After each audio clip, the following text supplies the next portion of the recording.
thank you again for joining us as part of our journey here through Holy Week together. We started on Palm Sunday with that beautiful story of Jesus entering into Jerusalem, the triumphant entry it's called, and people around waving palms in the air, singing and shouting, Hosanna, Hosanna in the highest. It's a part of many of our hymns and liturgies because it celebrates that beautiful moment, and it is the start of Holy Week. Monday, with Vicar Jordan, we heard in the Gospel according to Matthew of Jesus sitting with his disciples, who were often confused, and summarizing and saying, here it is in a nutshell. Here it is in the great two commands.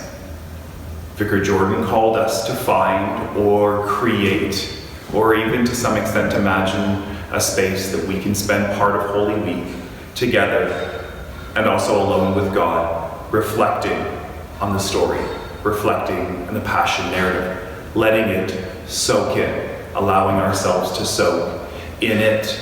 And here I am in this beautiful space, which for me currently is a bit of an oasis. It's a bit of a refuge.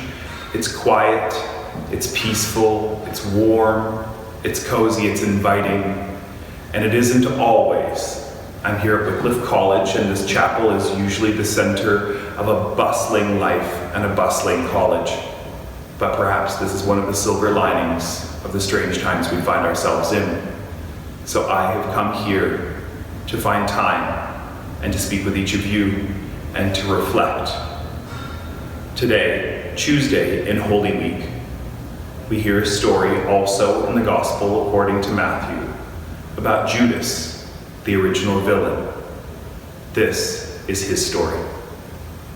When Jesus had finished saying all these things, he said to his disciples, "You know that after 2 days the Passover is coming, and the Son of Man will be handed over to be crucified." Then the chief priests and the elders of the people gathered in the palace of the high priest, who was called Caiaphas, and they conspired to arrest Jesus by stealth and kill him. But they said, "Not during the festival, or there'll be a riot among the people." One of the 12, who was called Judas Iscariot, went to the chief priests and said, "What will you give me if I betray Jesus to you?" They paid him 30 pieces of silver, and from that moment Judas began to look for an opportunity to betray him. While Jesus was still speaking, Judas arrived. With him was a large crowd with swords and clubs, from the chief priests and the elders of the people. Now the betrayer had given them a sign, saying, "The one I will kiss is the man. Arrest him." At once he came up to Jesus and said, "Greetings, Rabbi," and kissed him. Jesus said to him, "Friend, do what you're here to do."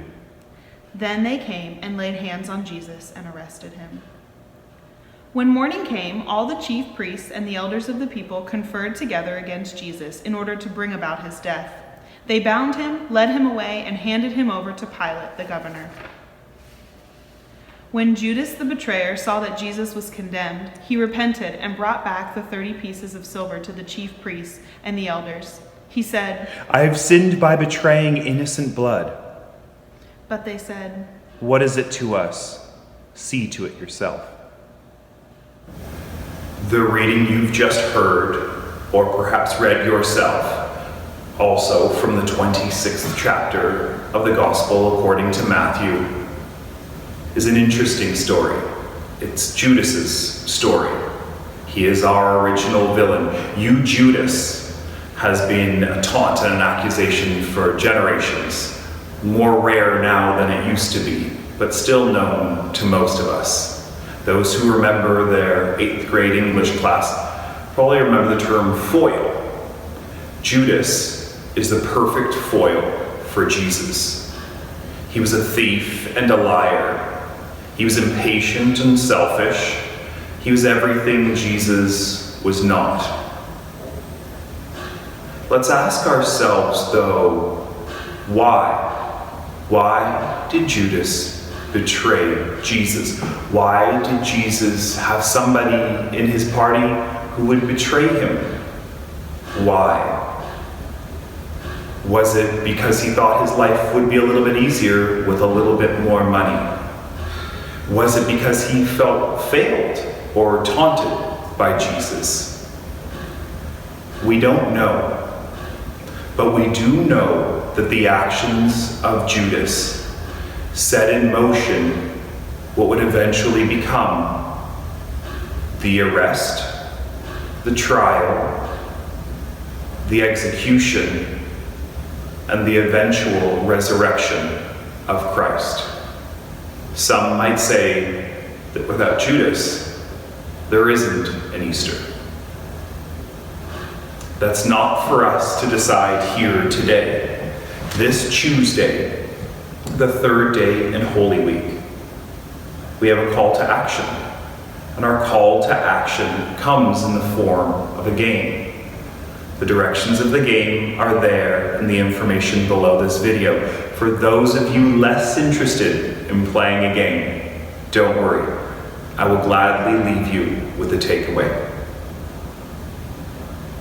We remember and we see in the actions of Judas before, leading up to, and after the death of Jesus. We see a desperate man.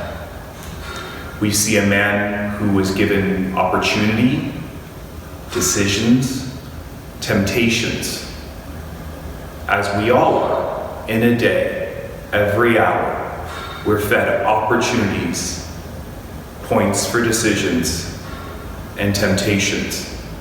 And like Judas, we could swing from disciple to dissenter, from disciple to betrayer. Very quickly, these are the choices he had to make, and we have to make each and every day. So our call to action today comes from him and the decisions that he made. Let us take time in the space that we've created or found, wherever it is that we go to sit and soak and speak with God, and let us do what Christ could and Judas could not, and that is forgive. Let's forgive ourselves and forgive one another. Lord knows we could all use it. Go in peace and soak in the Passion.